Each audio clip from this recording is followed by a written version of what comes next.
Hello again, YouTube. No, I don't like that. I'm gonna go back and redo that. Hello again, YouTube! This is Dr. Kendo, and I'm back with Scribblenauts Unlimited. That's the name of this game, and the idea of these commentaries is to create whatever characters you guys are requesting in the object editor. Now, basically, I choose which character gets made each week based off of whatever is the most popular or most requested item. You know, whatever's most asked for by the most amount of different people. Bringing back the Pachycephalosaurus.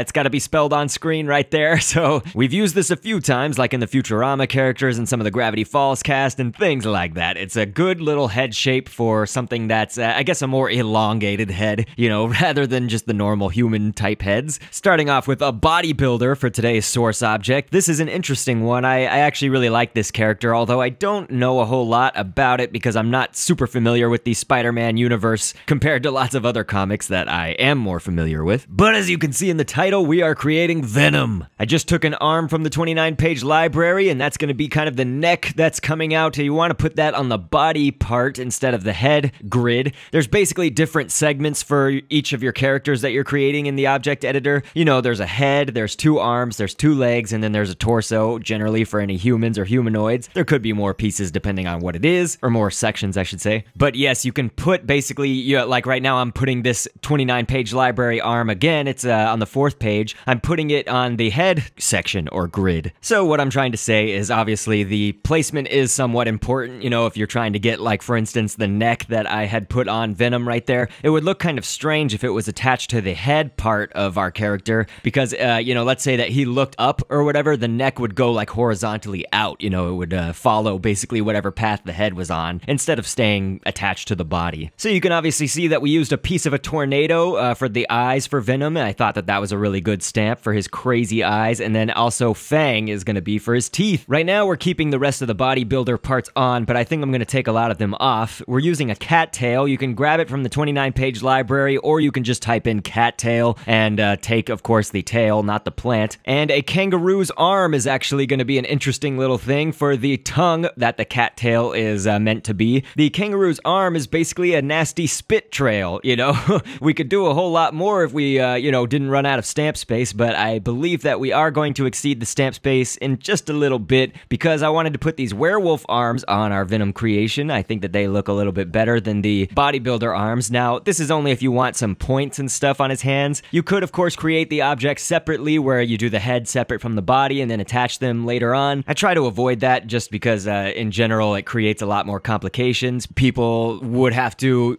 accept 2 spots being taken out of my Punctuation Plaza store instead of 1, you know, whereas I only have 20 spaces available for items, so that's why I generally like to keep it to 1 object. Also, to keep the amount of time that these videos go on for. I don't generally like to create things too much past 10 or 15 minutes in my videos. Here on the 20th page of the 29-page library, if you don't have it expanded out, we're taking this little demon-type wing. It's actually for a succubus, I think. That wing little shape is actually going to be for the feet of the spider emblem that's on Venom's suit, and obviously, of course, the spider is supposed to have 8 legs. Even if you look at the Venom's symbol, it kind of looks like it doesn't, honestly. I mean, the legs are all bunched up is what I'm trying to say, and so this is actually supposed to represent that there could be multiple legs in there, just all bunched up together. And we use tusk, the bone tusk, for the pincers on the back and the front of the spider. So at this point, you know, I've named the creation, and I like to go ahead and edit the properties for, you know, the health, the speed, all that stuff, and the scripting. And so when we do this, in my commentary, I like to read background information and fun facts while this is going on. So, if we put it simply, Venom is one of Spider-Man's arch-enemies. But in a more complex matter, the name Venom has belonged to several different hosts over the years. The name Venom could instead represent the actual symbiote, described as a symbiotic organism from another planet who feeds on adrenaline and grants spider-like powers to its owner. For the purposes of explaining any further here, we'll be referring to the anti-hero known as Eddie Brock, who was the second recipient of the Venom symbiote after Peter Parker himself. He was also the longest-running Venom, to my knowledge, in any of the series, and Eddie Brock is a frustrated reporter who had a grudge against Spider-Man for, as he claims, making him lose his job. He and the symbiote became Venom, and, both hating Spider-Man, seek to destroy every aspect of his life. Now, depending on which design you look at, he has a different appearance between many of the series. For example, Venom has blue highlights in the mainstream comics, and in the year 2000 Spider-Man Spider-Man game, Venom is actually dark blue. In Ultimate Marvel and the Ultimate Spider-Man video game, Venom is dark purple. We're creating our Scribblenauts design today more based off of the animated series called The Spectacular Spider-Man or Ultimate Spider-Man, you know, think along those lines. A Venom movie and a movie based off of the Sinister Six are both in the works, although I can't find a lot of information about them right now, so let's just look forward to seeing those coming in the future. And now I think that I read, if I have this correctly, probably people will tell me whether I'm right or wrong,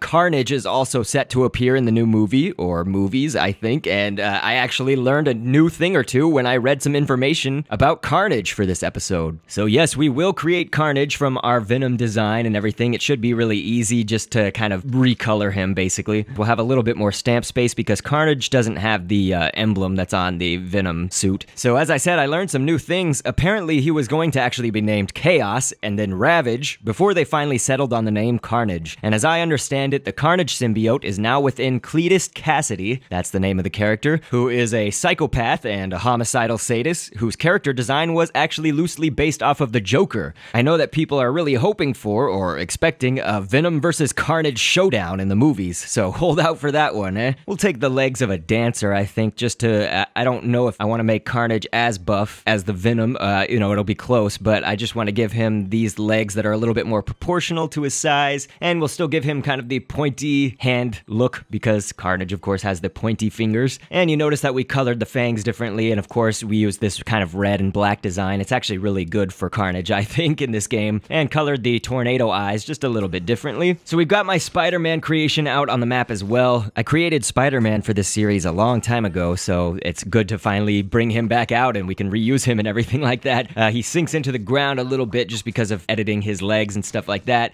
Looks like everybody's scripting works, I guess, according to how I wanted it. I'm gonna go ahead and make the Carnage hostile as well so that we can just have some all-out brawl here, except for Carnage is not going down into the grave with Spider-Man and Venom. This is going to take a very long time for any of them to kill each other. I should probably help Spider-Man out here. He's outnumbered, as probably is expected, although Venom is now into the grave.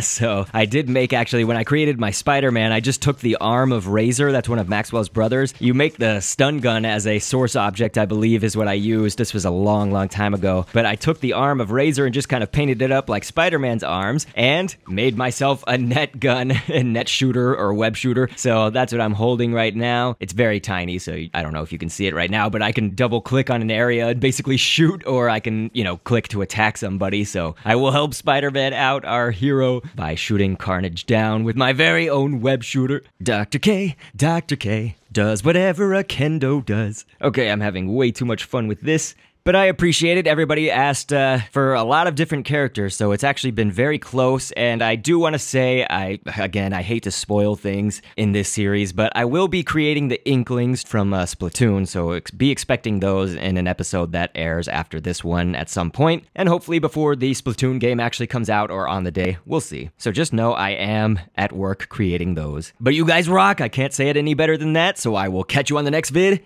and thanks for viewing.